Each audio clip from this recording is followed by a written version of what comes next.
Hello everyone, Christina Werner here. Welcome to another video at my YouTube channel. Today in this video, I'll be using the Beautiful Blooms stamp set from Honeybee. And I've also got the coordinating dies. Honeybee sent this over to me. Thank you so much to Melissa over there. I was just taken with this stamp set and I really wanted to paint one of the large floral images. So I'm going to be stamping the sort of square grouping of flowers. I'm going to be stamping that on my watercolor paper in some waterproof black ink. This is VersaFine Onyx Black ink. And the paper I'm using today is Fabriano Artistico Extra White. I did end up stamping this 2 times and then it wasn't quite right. And I even stamped it a 3rd time.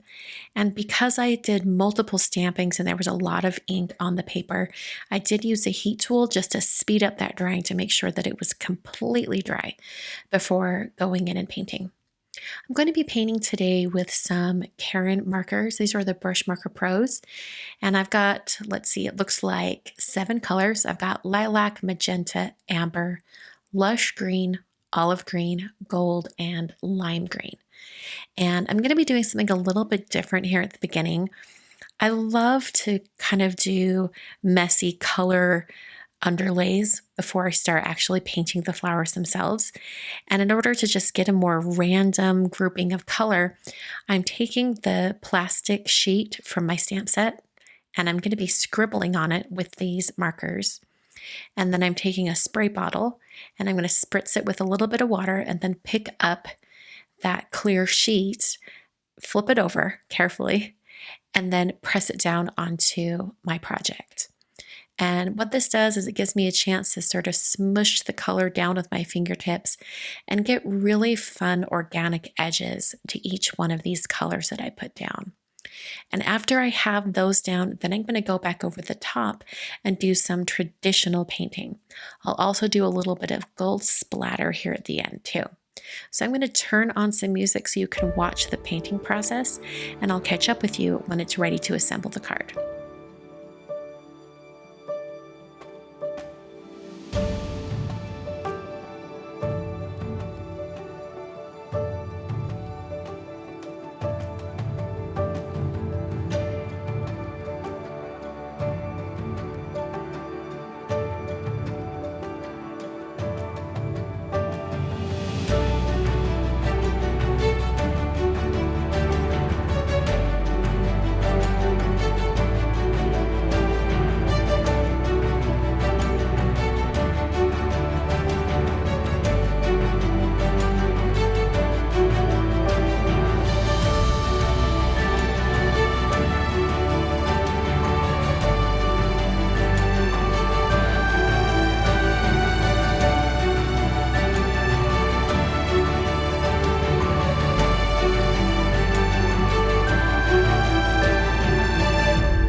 So I set my painting aside to dry with all that gold paint on top, and I'm now going to work on the greeting for my card. So this is one of the greetings in the stamp set, and I actually ended up stamping it twice because the first time I stamped it, my paper kind of moved a little and I didn't have a good impression. So I went ahead and stamped it a second time, and then I used the coordinating die to cut it out, and I held that die in place with a little bit of Easy C tape as I ran it through my die cutting machine. I also cut out that same die 4 more times out of just white cardstock, and I'm going to stack all 5 of these to create a nice, thick, substantial greeting to go on the front of my card. I really like that this die keeps the cut really close around the greeting so that when I place it on top of that big floral grouping, it's not going to block too much of my painting. So I just used a little bit of Gina K Connect glue to glue all of these together and press them with my fingertips so they were nice and tight. You can see how thick and substantial that is. So for my card, I wasn't entirely sure what I wanted to do. And then I thought, you know what? I wonder if I could do a slightly unusual shape. So I grabbed the nesting hexagon die set from Waffle Flower, and I'm going to cut out a hexagon shape and make an actual differently shaped card. So I first cut out my painting, and it was just the right size for that entire image. And then I grabbed a black card base that I already had folded, and I took a larger die from that set. So this is a little bit larger than what I used for the flowers. And I have the die hanging off the fold. The fold is at the top, and it's just barely hanging off. So as I run it through my die cutting machine, it preserves that fold, and then I have a perfectly shaped hexagon card front.